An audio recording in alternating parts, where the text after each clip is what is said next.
Mayotte a cette chance d'avoir un si beau lagon et moi je trouve que ce serait dommage de l'abîmer. L'année dernière, je suis allé faire une plongée sous-marine. C'était la première fois que je faisais ça. Mais depuis ce jour-là, je suis tombé amoureux du lagon. Je ne peux même plus le décrire. C'est encore mieux que à la télé. Ici, tu fais une sortie, mais c'est fabuleux. Tu te fais une rivière, tu te promènes dans la mangrove. Après, tu as 500 dauphins autour de toi. Après, tu vas trouver un petit groupe, tu vas nager 1 heure avec. Tu vas voir des baleines sauter. Et c'est différent tous les jours et c'est exceptionnel tous les jours.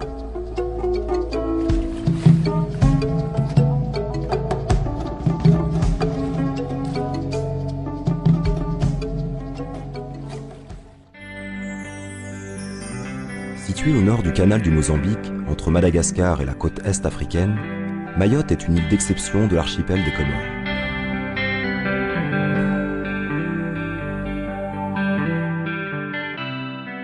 Apparue il y a 10 millions d'années, Mayotte possède une histoire géologique complexe et un climat tropical. C'est aujourd'hui l'un des 10 plus grands lagons au monde. Un archipel volcanique d'à peine 374 km² émergeant d'un lagon de 1500 km².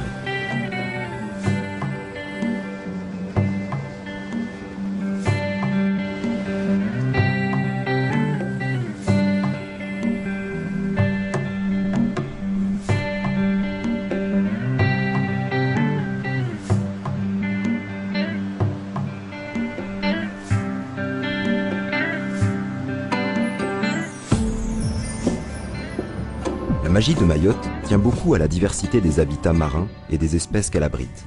Environ 300 espèces de coraux, 22 espèces de mammifères marins dont les fameuses baleines à bosse, plus de 750 espèces de poissons, mais aussi 7 km² de mangroves et autant d'herbiers dont raffolent les tortues marines et les derniers du gong de l'île. Le patrimoine de Mayotte est encore bien conservé. C'est pour ça qu'il est important de mettre en place déjà à l'heure actuelle des mesures pour préserver avant que ce soit dégradé. On se met à mettre en place un outil de gestion pour que justement la diversité, la richesse qu'on a dans les zones Mayotte soit pérenne et puisse profiter aux générations futures.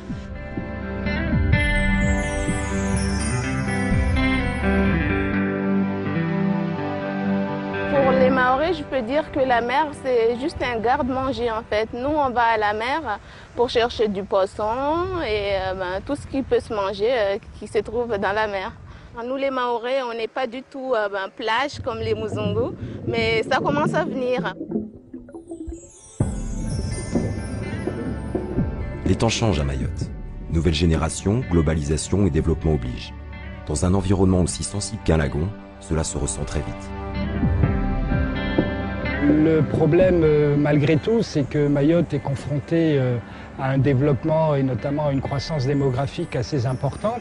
Les impacts s'accélèrent, se développent. On sait bien qu'on est en retard en matière d'assainissement, en matière de traitement des déchets. Déjà, on commence à se poser des questions sur les ressources en poissons, par exemple, dans le lagon, qui est quand même une base essentielle de l'alimentation des Mahorais.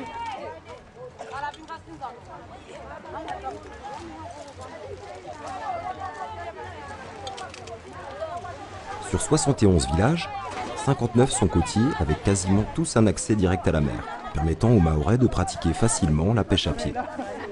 Une question de subsistance, mais aussi de tradition culturelle, comme dans le cas de la pêche au Jarifa. J'ai appris la pêche au Jarifa avec mes grands-parents, pour ne pas dire avec mes ancêtres. Donc aujourd'hui, je suis devenu un maître de la pêche. Moi aussi, je dois transmettre ce que je sais aux générations futures.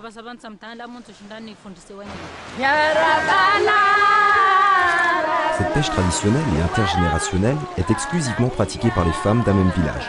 Le Jarifa, c'est le nom du tissu de tulle qui leur permet de piéger de petits poissons dans les mangroves, les baies ou sur les platiers à marée descendante. Pendant 2 ans, une mission locale a étudié les conditions de création d'un parc naturel marin. Un parc naturel marin a vocation à préserver le milieu marin sans en exclure les activités. On veut faire comprendre aux gens, ou à ceux qui vivent du lagon, que c'est leur outil de tous les jours. C'est-à-dire ils passent leur semaine là-dedans, ils passent leur vie dans le lagon. On veut juste leur faire comprendre que on peut arriver à vivre du milieu et en même temps à le préserver.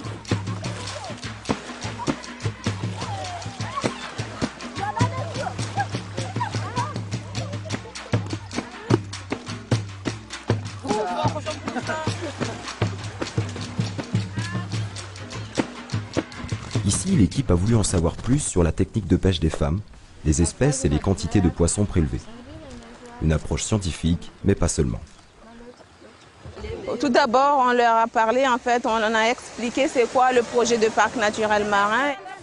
Et au début, elles nous disaient, vous venez mettre le parc pour nous interdire de pêcher, mais on leur a dit que le parc, ce n'est pas un outil réglementaire. Et je pense que maintenant, elles ont confiance en nous et qu'elles s'intéressent en fait à ce projet.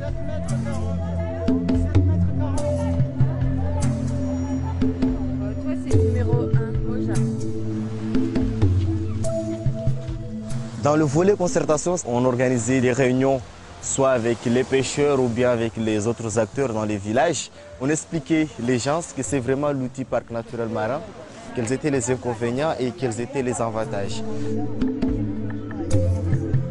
Et notre travail, c'est essentiellement d'aller rencontrer les acteurs, d'aller leur expliquer ce qu'on veut faire, d'aller les interroger aussi sur la connaissance qu'ils ont de ce patrimoine, comment ils le vivent, comment ils l'approchent, et à partir de ça, d'essayer de trouver des orientations de gestion qui correspondent finalement le mieux possible à leurs aspirations et à ce qu'ils attendent un petit peu de ce lagon. Et peu à peu, un périmètre s'est dessiné. Des orientations de gestion se sont précisées et un conseil de gestion représentatif a vu le jour. On a participé aux différents groupes de travail, organisé aussi les réunions, aussi les réunions villageoises avec la mission. Et les élus ont participé quant à eux au niveau des réflexions, du comité de pilotage et de la validation des différentes orientations.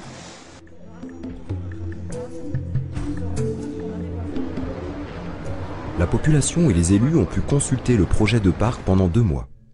On s'est rendu compte que les gens étaient heureux d'être entendus et écoutés.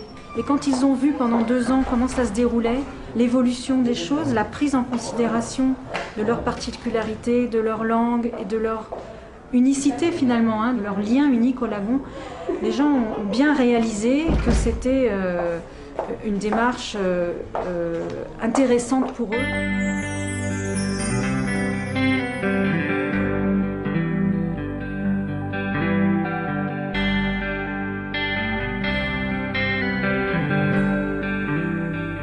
Le 18 janvier 2010, c'est la naissance officielle du parc naturel marin de Mayotte. Le premier en Outre-mer, le second en France. Institution de parc naturel marin à Mayotte, en Yat-Ponavisa.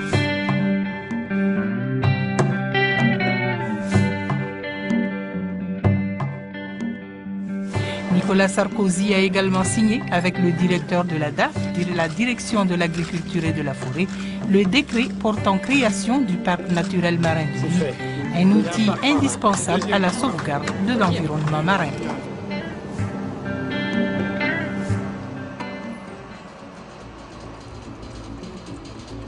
Sept orientations phares ont été retenues pour la gestion du parc. Parmi elles, le soutien à la pêche à la palangre.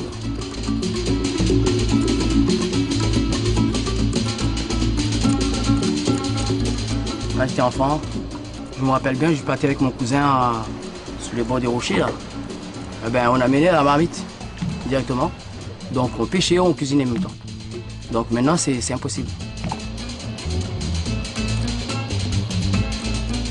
Nous on pêche loin de la barrière, on est à 15-20 000 de la barrière, on pêche pas là où les juvéniles viennent se reproduire, se grandir. On est assez loin quand même, on cherche vraiment les grosses prises.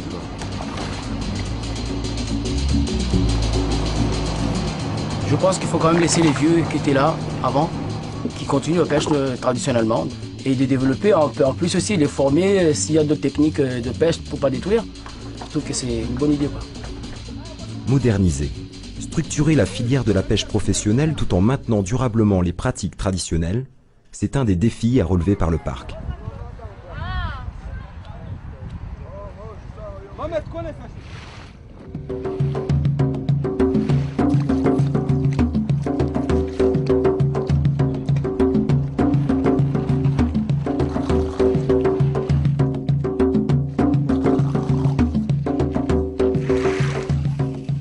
Mayotte est déjà le principal producteur d'aquaculture en Outre-mer.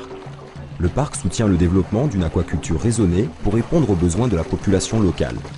C'est un secteur qui a un fort potentiel, même à l'international. En plus, on a la chance, le poisson il pousse bien à Mayotte, on n'a pas beaucoup de mortalité. La mer est très bien, on a une bonne température, on a des bonnes conditions d'élevage. Avec le poisson d'élevage, à tout moment on peut avoir du poisson. À tout moment, qu'il y ait du mauvais temps ou pas, il y aura toujours du poisson. Cette biodiversité marine, très prisée par les touristes, est un produit d'appel pour les activités de loisirs. Avec l'appui du parc, les opérateurs vont organiser et professionnaliser leur filière. Objectif, préserver le milieu marin et du même coup leur avenir. Les touristes qui arrivent à Mayotte, ils viennent là, justement, quand ils arrivent là, ils ont les yeux comme ça. Plein de souvenirs dans la tête et ils se disent « Ah mon Dieu, je ne savais pas qu'il y avait un bout de terre dans l'océan Indien qui possède des richesses marines aussi énormes. »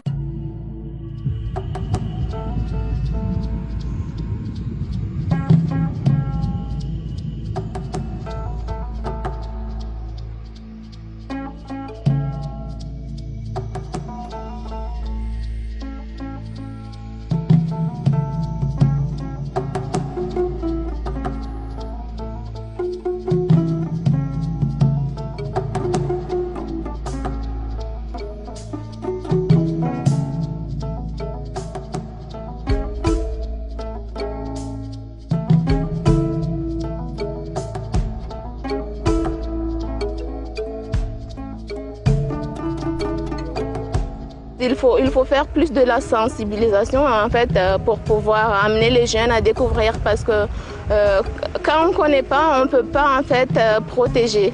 Pour nous, c'est plus il y aura du poisson, plus on va conserver notre métier sur la durée. Si tout le monde arrive à travailler ensemble et tout le monde apporter sa pierre et participer à la protection, ça sera la réussite de ce parc.